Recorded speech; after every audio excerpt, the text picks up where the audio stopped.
Okay, do you remember the show BattleBots? Well, they're back. After a decade, they're returning to ABC bigger, faster, and stronger than ever.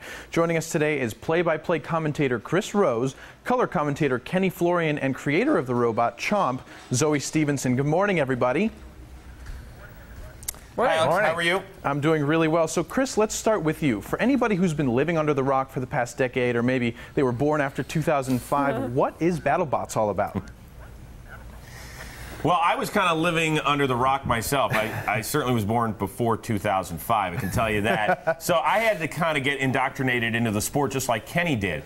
And basically, it's one-on-one combat. Think of it as boxing or Kenny Sport, UFC, where they're inside of a battle box arena, and these massive bots that weigh up to 250 pounds are just going one-on-one, and they have different weaponry, they have different driving styles, and I think that that's the key, is to kind of look at the different kind of bots and what they can actually do out there. Yeah, it's very similar to combat sports where there are weight classes. This particular season, it was a 250-pound weight limit. So these are big, capable bots. Each robot, as Chris mentioned, has different weapons, different strategies, different approach. They breathe fire, some of them. Yeah, absolutely. So countless hours and years of engineering and thousands of dollars go into these bots. So for me, who comes from the fighting world, it was amazing seeing these bots in action. And right now you can actually see Zoe that is operating Chomp, and the laptop that is in Chomp's mouth right now, that was placed there. That is not part of the actual bot. So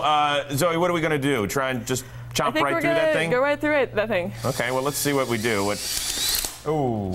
Okay, so we're going to need a new laptop at some point, because this thing, how many tons of force are we talking about here? Up to 10 in this configuration, but up to 30 in... Oh, man. 30 tons of force. That's wild. Yeah. And Zoe, so you could just imagine the sort of explosions and things that we get when we have metal on metal colliding. Yes, and Zoe, you know, going into this competition, what is it like? What are the requirements for somebody to build a bot? What can you do and what can't you do? There's not a whole lot of things you can't do. You can't make the EPA too mad, and you can't make OSHA too mad. But other than that, it's pretty much no holds barred. Nice. And Kenny, what's different this time around in the competition? Well, it's pretty similar to what they were doing before. The big difference, though, from the previous competition is the fact that just the technology has changed so much. I mean, it's changing all the time, as we know.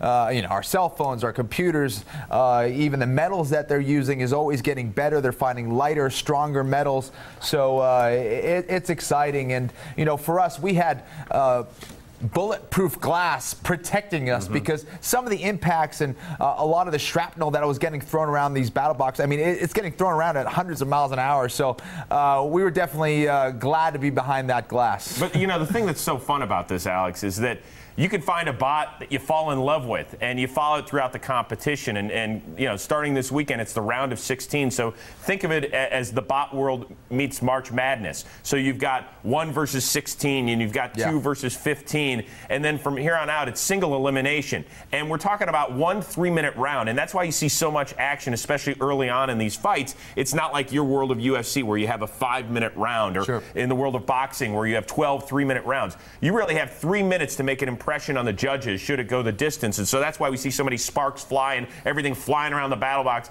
and why you'll hear our commentary often sounding like, oh, I can't believe that happened. That's yes, it's definitely Chris Duck. Yes, like Chris Duck. Yeah, you heard that a lot, actually. Yes, definitely the sport of the future. So people watching, what if somebody wants to get involved and be part of the competition? Can anybody do it?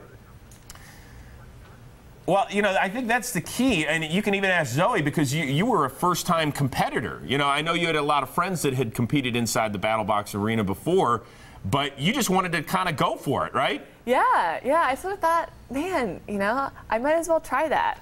And if I fail, you know, that would be sad. But if I succeed, like, how cool would that be? And you don't have to go to Brown University in order to do it, right? No. It really is a sport that anybody can do. And I love that because, you know, I'm never going to be a football player. I don't have the build. This is genetically not in me. But this is a mental sport. So if you can work hard and you can keep taking those math classes, little girls out there, keep taking math, keep working hard. Anybody can do this sport. anyone can do this sport and make a really competitive, interesting bot. Yeah, and let's keep in mind, there was a 12-year-old competitor. I mean, she built a bot with her father. And so, Yes. you know, they were in this tournament.